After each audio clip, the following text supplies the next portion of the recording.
एकदम बेरोजगारी को जितना जल्दी हो सकता है, चाहे वो किसी भी विभाग में हो, हम लोग बहुत तेजी से काम कर रहे हैं।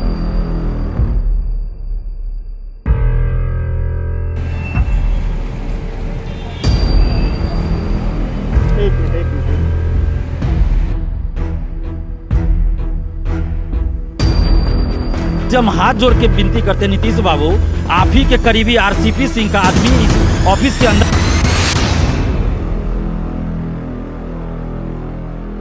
जबकि वो उस पर हम आरोप लगा रहे हैं कि जांच कराए सीबीआई जांच। दरोगा बहाली में 1717, 2446, 2213 अगर धांधली उसमें नहीं निकली तो दिलीप कुमार को जो सजा देना है सरकार दे।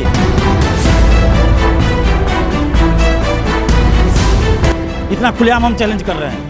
25-25 लाख में सीट बेचा गया है। अभी CGL 3 में सेटिंग का धंधा चल रहा है, लेकिन CGL 3 का BSSC का ऑफिस वाले सुनने को तैयार नहीं है। परीक्षा बेहतर तरीके से हो, इसलिए कई बार उसमें सुधार की गुंजाइश रहती है, सुधार भी होते हैं, लेकिन BPSC कई बार जो सुधार करती है वो स्टूडेंट्स के लिए सरदर्द बन जाता है। इस बार भी कुछ ऐसा ही होने जा रहा है। BPSC ने कई सुधार करने का फैसला लिया है। हमारे साथ दिलीप जी हैं, स्टूडेंट लीडर हैं, वो इस सुधार को कैसे देखते हैं उनसे बात कर लेते हैं। दिलीप जी, कुछ सुधार होने जा रहे हैं, कैसे देखते हैं आप इस सुधार को? देखिए, सुधार बहुत अच्छी बात है। जिस तरह से BPSC में बार बार धांधली हो रही थी, OMR सीट बाहर ले जाकर लगवाया जाता था, मेंस की कॉपी बाहर ले जाकर लिखवाई जाती थी, तो उन सब चीज़ों पे आप लगाम लगाने की पूरी तैयारी BPSC ने कर ली है। खासकर अध्यक्ष महोदय को हम धन्यवाद देते हैं, जिन्होंने स्मार्ट लॉक की व्यवस्था किया है कि OMR सीट यानी मेंस की कॉपी या PT के OMR सीट रहे स्ट्रांग रूम में, वो स्मार्ट लॉक लगा रहेगा कि बाहर अगर कोई ले जाता है तो पता चलेगा कि किसने चाबी कब उस रूम को, स्ट्रांग रूम को खोला गया। ये पता, चूँकि लॉक रहेगा उसमें कोड पासवर्ड रहेगा, तो उससे खोलना पड़ेगा, तो पता चल जाएगा किसने खोला और कब खोला, तो इससे अंदाज़ा लग जाएगा कि कौन इसमें कर रहा है सेटिंग। और उसके बाद इंटरव्यू की भी वीडियो रिकॉर्डिंग की जाएगी। चूँकि 56 से 59 में हुआ था, रामा किशोर सिंह जैसे लोगों ने खुलेआम पैसे की मांग की थी, और जिसने पैसा नहीं दिया उसको टॉर्चर किया गया जाति के नाम पर। और वैसे स्टूडेंट को भी हम खड़ा कर देंगे अगर BPSC कहे तो। लेकिन चेयरमैन साहब ने कहा कि हम इन सब चीज़ों को समझ रहे हैं, और आपका भी बयान हमने बहुत जगह देखा है, तो अब वीडियो रिकॉर्डिंग करवाने का पूरा प्रबंध कर रहे हैं, जो अपने टीम के साथ हम इस पर विचार कर रहे हैं। और मेंस में जैसे कभी होता था कि ज्योग्राफी से खाली रिजल्ट आ रहा है, कभी हिंदी सब्जेक्ट वाले का रिजल्ट आ रहा है, अभी क्या हो रहा है, मैथ वाले का रिजल्ट बहुत आ रहा है। और 4 साल पहले आप देखिए तो मैथ वाले का रिजल्ट ही नहीं होता था। तो एक समान व्यवहार सभी सब्जेक्ट के साथ हो, ताकि किसी के साथ अन्याय न हो। तो इन सब चीज़ों पर उन्होंने कहा है हम लोग इसको लागू करेंगे। और जो PT में निगेटिव मार्किंग की बात थी कि 50 क्वेश्चन टफ रहेगा, 50 पे निगेटिव, बाकी पे नहीं, तो हमने कहा ये कैसे डिसाइड होगा 50 कौन ईजी है, कौन 50 टफ है? मेरे लिए ईजी होगा, इनके लिए टफ होगा।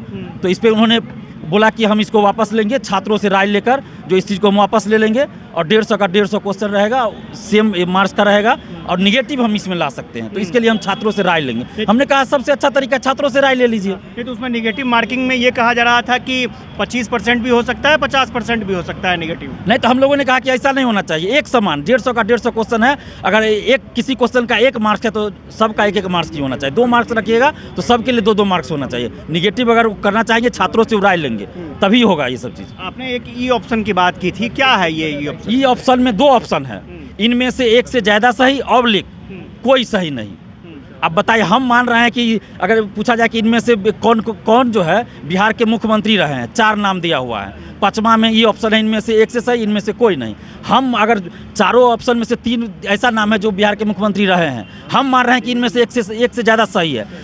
कोई ऐसा विद्यार्थी होगा जिसको पता ही नहीं कि इस चारों में से कौन मुख्यमंत्री रहा कि नहीं रहा, वो भी मारेगा कि इनमें से कोई नहीं मुख्यमंत्री था, तो वो भी सही, हम भी सही, तो कैसे जज होगा कि दोनों में कौन सही? तो इसलिए ई ऑप्शन को हटाने की हम लोगों ने मांग किया है। आज आपकी जो बातचीत हुई है चेयरमैन सर से, आप सेटिस्फाइड हैं, आप संतुष्ट हैं कि आगे परीक्षा बेहतर तरीके से होगी? देखिए, अभी तक तो सेटिस्फाइड हैं कि ये सुधार करना चाहते हैं, लेकिन फिर वही बात है कि BPSC ऑफिस के अंदर जो इनके और लोग हैं पहले से, वो तो BPSC पेपर लीक में संलिप्त थे, तो वैसे लोगों से राय लेके करेंगे। अभी तो हम लोग को आश्वासन दे दिए, जैसे परसेंटाइल वाले में दिए थे, बाद में फिर पलट गए, तो फिर हम लोग को आंदोलन करना पड़ा। तो अगर अभी जो आश्वासन दिया उस आश्वासन पे वो कायम रहेंगे तो हम लोग उनका स्वागत करेंगे। अगर वो छात्र के साथ कुछ गलत करेंगे तो फिर सड़क पे उतरेंगे, आंदोलन करेंगे। लोकतांत्रिक हमारा अधिकार है, तो ये तो हमारा अधिकार कोई छीन नहीं सकता है ना, तो उसके तहत हम आंदोलन करेंगे। एक थोड़ा सा अलग हट के सवाल है, आज मुख्यमंत्री से एक सवाल पूछा गया था, जो बेरोजगार लोग हैं लगातार प्रोटेस्ट कर रहे हैं, बेहतर तरीके से परीक्षा हो, करप्शन खत्म हो, इसको लेकर मुख्यमंत्री ने कहा कि आप निश्चिंत रहिए, हम लोग कोशिश कर रहे हैं। आपको लगता है कि जो वर्तमान परिस्थितियां हैं उसमें बेहतर तरीके से परीक्षाएं हो पाएंगी और जो जिस बेरोजगारी को ख़त्म करने की बात कही जा रही है वो ठीक हो पाएगा, बेरोजगारी ख़त्म होगी?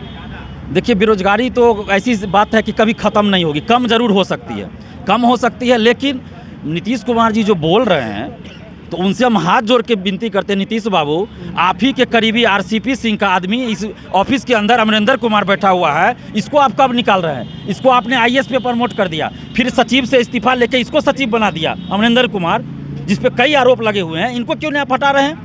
अगर आप इतने ईमानदार हैं नीतीश कुमार, जब चाहते हैं कि बेरोजगारों को ईमानदारी से रोजगार मिले, तो सबसे पहले अमरिंदर कुमार को हटाइए। बीपीएसएससी दरोगा बहाली, उसका ऑफिस नहीं है, जाके देखिए आप लोग, सरदार पटेल भवन इतना बड़ा है, उसमें उसका ऑफिस नहीं बनाया जा सकता क्या? उसके लिए एक रूम नहीं है और आवासीय परिसर में दिया गया, क्यों? क्योंकि रात के अंधेरे में जाके वहाँ वो एमआरसी रंगा जाता है। और सुनीत कुमार आरसीपी सिंह का खास आदमी, उसको बैठाया हुआ है और खुलेआम उसमें दरोगा बहाली में 25 लाख में सीट भेजा जाता है, तो क्यों नहीं वैसे लोगों को आप हटा रहे हैं? उसका कार्यकाल 2 बार बढ़ाया गया, वो रिटायर्ड आदमी, सीएसबीसी का चेयरमैन, वहाँ से उसको बीपीएसएससी का चेयरमैन बनाया गया। 2020 में हम लोगों ने आंदोलन किया, विधानसभा में मुद्दा उठा, लेकिन राबड़ी देवी ने तख्ती पे सीबीआई जांच की मांग रखा। तेजस्वी यादव जी ने हमारे शादी का कार्ड ट्वीट किया, लेकिन आज तेजस्वी यादव जी उप मुख्यमंत्री है, क्यों नहीं सुनीत कुमार को हटा रहे हैं? क्यों नहीं हटा रहे हैं सुनीत कुमार जी को? जबकि वो उस पर हम आरोप लगा रहे हैं कि जांच कराए सीबीआई जांच, दरोगा बहाली में 1717, 2446, 2213, अगर धांधली उसमें नहीं निकली तो दिलीप कुमार को जो सजा देना है सरकार दे। इतना खुलेआम हम चैलेंज कर रहे हैं। 25-25 लाख में सीट बेचा गया है। अभी CGL 3 में सेटिंग का धंधा चल रहा है, लेकिन CGL 3 का BSSC का ऑफिस वाले सुनने को तैयार नहीं है। हम जाते हैं तो कहते हैं आपसे बात ही नहीं कर सकते हैं। मतलब हम क्रिमिनल हैं क्या? आतंकवादी है, पाकिस्तानी है कि हमसे बात ही नहीं कर सकते? जब आप हमारी बात को सुनिएगा नहीं, हम सबूत उनको देने चाह रहे हैं कि CGL 3 में किस तरह से सेटिंग हो रहा है, आप उस पर कार्रवाई कीजिए पहले से। लेकिन नहीं, वही जब पेपर लीक होगा तो कहेंगे कि हम लोग बदनाम कर रहे हैं। हम तो पहले से आपको बता रहे हैं कि कौन पेपर लीक करने वाला है, आप उस पर कार्रवाई कीजिए, किस सेंटर से पेपर लीक हो सकता है, तो क्यों नहीं आप उस पर ध्यान दे रहे हैं? सारी चीज़ें पहले से पता चल रही हैं कि किस सेंटर से हो। बिल्कुल, मार्केट में पैसा वसूला जा रहा है, तो BSSC के चेयरमैन को ध्यान देना चाहिए ना। जब हम लोग मिलने जा रहे हैं, आपको बता रहे हैं, तो कम से कम सुनिए। अगर नहीं सुने तो इसका मतलब फिर BPSC ऐसा हाल होगा, जैसे 67वीं में पेपर लीक हुआ तो उजागर हुआ, तो CGL 3 में भी हो जाएगा। CGL 2 में हुआ था ना, बाहर ले जाके OMR रंगा गया, खुलेआम आंसर वायरल हुआ। नीतीश कुमार जी ने उस समय क्या क्या, इनके जो परम भक्त मन्नू महाराज जी थे, उन्होंने कितनी चालाकी से CGL 2 के जो आंसर वायरल था, क्वेश्चन पेपर लीक था, उसको छुपा दिया और प्रथम इंटर स्तरीय था उस पर जांच करके दिशा को मोड़ दिया। तो ये चीज़ अब नहीं चलेगा नीतीश बाबू, आपको प्रधानमंत्री बनना है। पीछे जो हुआ उसको हम लोग भूल भी जाएंगे, लेकिन आगे आप सुधार करके रखिए। और अपने आपके जो आरसीपी सिंह के करीबी लोग जो अभी भी बैठे हुए हैं ना विभिन्न भर्ती आयोग में, उसको हटाइए, क्योंकि वो वसूली तो कर रहा है, लेकिन वो पैसा आप तक नहीं आरसीपी सिंह तक पहुंच रहा है, तो आप ही को नुकसान हो रहा है। तो कम से कम ऐसे लोगों को हटाइए आप।